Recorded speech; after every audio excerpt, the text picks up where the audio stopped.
įvažiavom iš Vengrijos į Austriją ir čia ieškosim, rasim, fotografuosim, filmuosim lietuviškus paminklus ir žymių lietuvių kapus, kurie yra Austrijoje. Dabar važiuojam per Vieną ir čia taip pat jau matysim pirmo žymaus lietuvio kapą.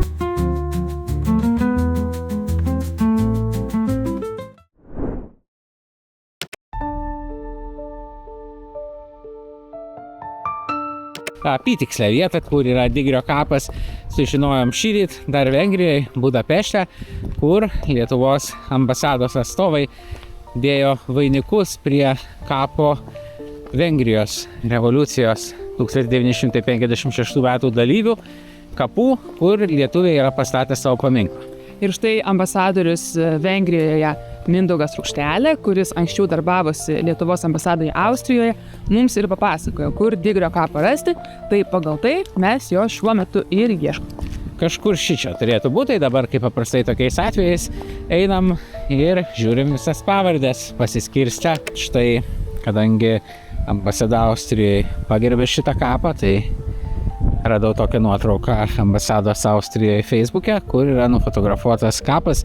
Na ir tokiais atvejais svarbiausia ne pats kapas pradžioj, bet jo aplinka. Tai čia vat aš matau tokią tvorą medinę ir ten į tą pusę atrodo panaši tvora. Jau visą ko patikrinu į kitą pusę, ar nėra panašios tvoros kapinių, bet čia matom yra gyvatvorė. O į tą pusę jau nėra tokia medinė tvora. Štai nuotrauka 2020 metų. Teoriškai galėjo pasikeisti tvora. Aistė mojuoja, kad jau rado, tai kad greitesnės paieškas visada pasiskirsom kapinių sektoriais. Tai šį kartą jį man pirmą paskambino. Iš tikrųjų rasti paprastai būna daug lengviau, kai žinai, ko ieškai. Logiška, ar ne? Tai kapą radom pagal ambasados puslapio nuotrauką, kai pamatėm antkapį tapo gerokai aiškiau jau iš tolumos, kur tokio žvalgytis. Tai štai jis čia. Tiesa, tvora pakeista, tai mano buvo hipotezė, kad turėtų būti medinė tvora kaip toj pusėje, nes nuotraukoje medinė, tai 20-ais reiškia ir čia buvo medinė, bet dabar žiūriu metalinė tvora. Tai visada skirtingi yra šaltiniai. Pasiseka labai, jeigu jau kokiam Find the Grave būna įvesta tiksli kapo vieta, bet dažnai geriausiu atveju sužinai tik kapines, blogesniu atveju miestą, kur palaidotas, ir ten gali būti kelios kapinės. Na ir tada po truputį reikia tą informaciją rinkti, išbandyti iš nuotraukų, kurios kartais senas, pasižiūrėti santykį to kapo su kitais kapais, su reljefu ir surasti tą tikslę vietą. O dabar suradę tikslę vietą, tai aš visada pasižymiu savo tikslės koordinates. Amerikoje esam padarę ir žemėlapį, kur tikslios koordinatės visų žymių Amerikos lietuvių palaidojimų yra. Ten iš karto gali pasižiūrėti ir matysi, kur eit. Europos kol kas nėra tokio žemėlapio, tačiau labai svarbu yra, nes jeigu neužsirašysi, tai jau ir pats kitą kartą atėjęs po 5 metų, kažin ar galėčiau parodyti šitą tikslią vietą, daug tų kapinių, jos visas panašios, tai visada atsidarom Google Maps programėlę, atsidarau ir šičia va tą tikslę kapo vietą, palydovo nuotraukoje surandu, aš iš viršaus matosi ir pažymiu. O Stasio Digrio gyvenimo istorija panaši kaip daugybės dipukų. Na, jis buvo Seimo narys, aišku, tik mažuma buvo Seimo nariai, bet kita vertus paskui buvo ir Kauno tarybos narys ir dirbo su banku, kai buvo Seime, tai kūrė lito įvedimo įstatymą. Na, tai tokias pareigas užėmė, kad buvo tarp tų Lietuvos valstybės kūrėjų tarpukario, ir aišku, sovietai atėję tokius masiškai žudydavo, tremdavo. Daugybę atvejų, kai kalbėdavom su dipukais ar jų palikuonėm, na, tai buvo jau ir gavę per kažkur informaciją, kad jie yra tremtinių sąrašuose, net kitokių variantų, kur miesto tiesiog aikštėje per bombardavimus atsidūrė tie sąrašai. Na ir 40-41 metų pergyvenę okupaciją, kai 44-ais vėl grįžinėjo frontas, jie jau žinojo, ko tikėtis ir traukėsi į vakarus. Tai daugelis atsidūrė Vokietijoje, bet štai Digrys atsidūrė Austrijoje. Ir čia buvo tokia kaip skaistykla, pavyzdžiui, kur šitos kapinės, tai čia buvo amerikiečių okupacinė zona, bet visiškai netoli, anapus upės į šoną jau buvo sovietų okupacinė zona. Tai nuolatiniai baimiai gyveno žmonės, kad gal juos perduos sovietams, priverstinai grąžins. Daug kas bėgo kuo toliau, stengiasi pasitraukti į vakarus, bet štai Digrys iki pat 60 metų čia liko, tuo metu jau buvo 55 metais ir įkurta ta nepriklausoma neutrali Austrija, tai tarsi pasitraukė ta grėsmė, nors tada gretimoji Vengrijoje vyko revoliucija, bandymas irgi pasitraukti iš to sovietinio bloko, kuris nepavyko, sovietai jį užgniaužė ir tada klausimas buvo, gal ir Austrijoje tai bus. Na ir kaip ir daugelis dipukų, jie palaikė digriai tą lietuvybę, lietuvišką gyvenimą, net ir tokioje Austrijoje, kurioje lietuvių niekada nebuvo daug, nes visų pirma labai mažai čia atvyko, visų antra daugelis, kurie atvyko, išvyko kažkur toliau. Kalbant apie gabalėlius Lietuvos, tai lietuvių kapai tam tikrose šalyse visada yra pavojai, na ir ne tik lietuvių kapai, pavyzdžiui, Vokietijoje praktiškai jų nerandam ir nežymim, todėl kad ten yra įprasta, o ir Austrijoje taip pat įprasta kapus nugriaut po kiek laiko, jeigu nebelieka prižiūrinčių artimųjų. Čia irgi matom visokiais įspėjimais apliupdyti gretimi kapai ir šitą kapą irgi galėjo nuimti, tai tada pati ambasada apsiėmė prižiūrėti tą kapą. Na, dabar jau tikriausiai, kol Lietuva bus, tai ir šitas kapas išliks. Ir tikėkime, kad tie liūdni įvykiai ano meto nepasikartos. Ir matom, ambasada pasirūpino ir naują papildomą lentelę uždėti, kuri rodo, kad jis buvo Lietuvos Seimo narys. Apskritai pastebėjau tokią tendenciją tose kraštuose, kur lietuviškų vietų be galo daug, kaip Jungtinės Amerikos valstijos, Kanada. Tai ambasadoms, aišku, sunku apriepti jas visas. Apskritai net ir ne visi vietos lietuviai net viską žino, kas jų mieste yra, nes kai tų vietų šimtai, vien Čikagoje virš 100 esam sužymėję lietuviškų vietų ir įtraukę į gabalėlius Lietuvos. Pensilvanijoje vien irgi virš 100.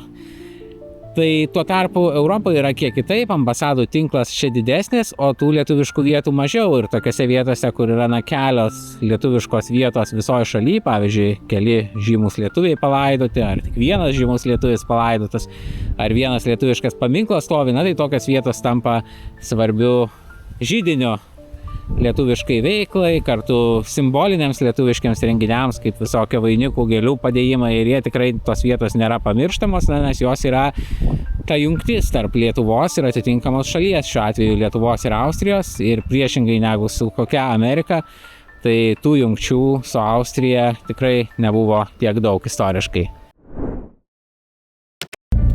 Jeigu dabar važiuotume kokiais 54 metais, tai štai dabar iš amerikiečių zonos persikeltume į sovietų okupacinę zoną. Kadangi viskas pasibaigė 55 metais, tai jokios vienos sienos nebuvo, priešingai negu Berlyno sienos, tačiau štai čia ėjo riba dviejų pasaulių. Tiesiai priešais mus ant kalno įspūdingas Giotvaigo benediktinių vienuolynas, o mūsų tikslas beveik jo papėdėje stovinti skulptūra Eglei Žalčių karalieniai. Labai, man atrodo, tinkamas peizažas Eglei Žalčių karalieniai čia stovėti. Šičia nuo 97 metų vyko keli tarptautiniai medžio skulptūrų simpoziumai. Ir štai jų rezultatas, šitas pėsčiųjų takas nuo Paudorfo miestelio, kuriam dabar esam, iki Hiovenbacho. Ir šalia viso to pėsčiųjų tako yra daugybė medinių skulptūrų, kurios kūrė menininkai iš įvairių užsienio šalių. Ir tarp tų menininkų buvo ir Algimantas Sakalauskas, menininkas iš Lietuvos. Ir šiose apylinkėse ne tik, kad iki šiol stovi ne viena ir ne dvi jos skulptūros, bet kai kurios tų skulptūrų yra labai lietuviškos tematikos. Ir čia prieinam Eglę Žalčių karalienę, matosi pati skulptūra ir aprašyme yra atpasakota vokiškai Eglės Žalčių karalienės legenda. Apskritai visam pasaulyje lietuvių autorių skulptūrų, aišku, yra daugybė, taip pat lietuvių suprojektuotų pastatų ir taip toliau, tačiau gabalėliuose Lietuvos įtraukiam tik tai tas vietas, kurios ir savo tema akivaizdžiai susijusios su Lietuva. Ir Algimantas Sakalauskas nebuvo vienintelis autorius iš Lietuvos, štai paėję dar toliau, tai nuo Tomo Stambrausko Žemėpačio skulptūra, taip pat pagrįsta lietuviška mitologija. Iš viso štai planelį suskaičiavau 10 lietuvių autorių skulptūrų. Čia, kur dabar einam, tai pastatytos 2002 metais šitoj zonai, o paskui iš vėlesnių simpoziumų toliau nuo Paudorfo prieisim. Kaip minėjau, svarbu ne tik kas autoriai, o ir tema. Tai malonu atras dar ir Žemėpatį, kuris labai irgi lietuviškos temos skulptūra, o pažiūrėsim, kokios likusios. Čia Jūratė ir Kastytis Padelsko. Vaidos Umbračienės darbas. Medis dėja neamžinas, Tai čia dar Raimundo Puškoriaus darbas turėtų būti, tačiau matom tik tuščią vietą, bet štai jau paskutinė lietuvių skulptūra, 9 yra išlikusios, aušrinė.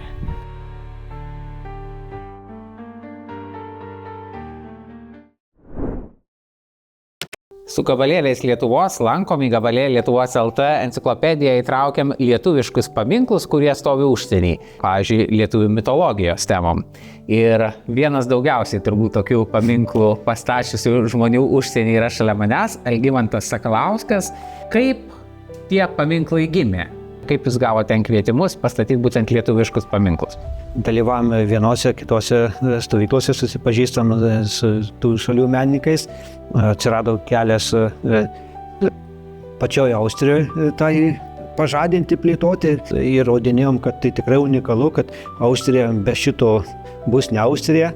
Ir jie to patikėjo ir tada prasidėjo stovyklų ciklas. Takas Paudorfe, ten keletą kilometrų ilgio ir įdomu, kad ten yra apie 40 darbų iš viso ir iš jų apie 10 praktiškai arti trečdalio jau ar ketvirčio trečdalio sukūrė lietuviai.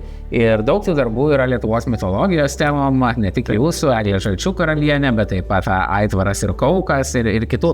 Tai ar ten tie autoriai patys pasirinko tą mitologijos motyvą lietuvių, ar tai buvo kaip kažkokia užduotis duota? Čia Eglė Žalčių karalienė, tai čia visiškai laisva buvo tema ir tikslas, kad mes pristatom grinai lietuviškas tradicijas, lietuviškas pasakas, lietuvišką mitologiją. Tai buvo pasirinkta ir tada mūsų nemažai iš ten dalyvavo ir visi pristatinėjo tas, kas konkrečiai susijęs su mūsų kraštu.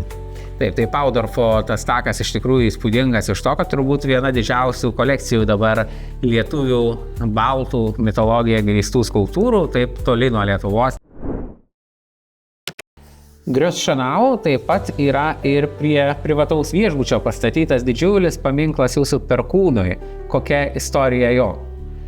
Tai Perkūnas kaip dangaus dievybė pas mus labai jisai artimas, taip pat prigimtinę teisę turi savintis ir austrai. Nes kaip jie kažkada, kaip patys sako, kad jie kalbėjo mum artimą kalbą, keltai. Dainose, miestelių pavadinimuose išlikę tie mūsų artimi žodžiai. Taip ir tas Perkūnas, vokiškai vadinamas Toras, tankui kilnojantis, jiem labai gyvybiškai svarbus. Todėl tas ryšys tarp dangaus ir žmogaus dievybių, jisai būtinas. Važiuojam per gražias Austrijos kalvas ir čia ieškosim tarpukario Lietuvos ministro pirmininko, teisingumo ministro, irgi Seimo nario Tumėno kapo. Mažytis Bachmaningo miestelis 44 pasitraukė čia Tumėnas ir ilgai nepagyveno. 46 metais mirė ir turėtų būti palaidotas štai šiose kapinėse, į kurias dabar eisim. Aišku, jeigu ne tai jo silpna sveikata tais laikais, tai gal būtų ir dar blogiau pasibaigė, nes jau jį už dalyvavimą Vyriausiojo Lietuvos išlaisvinimo komiteto veikloje persekiojo Gestapas ir tik dėl silpnos sveikatos leido būti nesuimtam iki teismo. Na, o teismas taip ir neatėjo, kadangi nacių Vokietija žlugo, bet atėjo kitas priešas, Sovietų sąjunga, ir jam reikėjo trauktis. Net ir kaip tokiam Bachmaningo kaimui labai atrodo mažos kapinaitės, labai nedaug kapų, šiek tiek bažnyčių šventorių tik tai. Tačiau taip yra todėl, kad daugelis kapų nauji, seni nugriaunami kaip įprasta Austrijoje. Na ir štai vienas seniausių išlikusių yra būtent Tumėno kapas, 46 palaidota. Irgi ambasada pasirūpino, kad būtų lentelė. Ant tos naujosios lentelės parašyta, kad jis buvo ir ministras pirmininkas, ir Seimo pirmininkas. Taip pat čia neparašyta, bet ir teisingumo ministras, ir Vyriausiojo Lietuvos išlaisvinimo komiteto svarbus dalyvis.